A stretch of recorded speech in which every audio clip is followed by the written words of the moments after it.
Listen, here's what I almost assure you didn't happen is that Cassie went to the producers and said, can you call my dad and fly him out? Or she called her dad, though. Why You know what I mean? wouldn't he just call her dad? She does not get to call her dad. But why wouldn't you just pick up the phone and call her?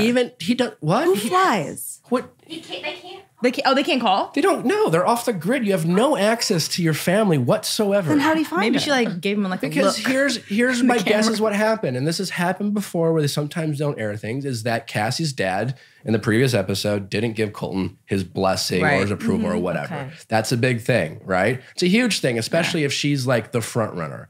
And so in almost those situations, like the show wants love. They really do. They ideally want someone to get engaged and they want to be sincere, right? For like they really want that. So it's a really good story for the lead to not get the approval from the person they like the most, especially in that moment. And I'm assuming the show would probably let that happen. It's like, okay, that's really compelling. But we'll try to fix it at the end. So they'll probably like call her dad and be like, hey, listen, your daughter and Colton are like going through this thing. Do you want to come here and talk to?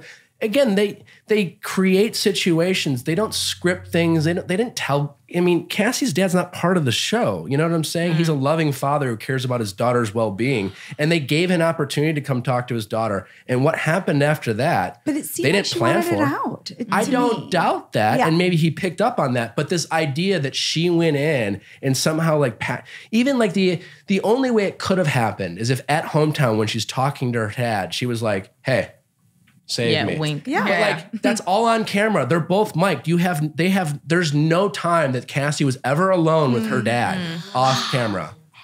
There was that didn't happen. I can guarantee you there was no time that Cassie had any one-on-one time with her dad where she could have been like, hey, I need you to do this. That didn't happen. There's no way. So I just find it very hard to believe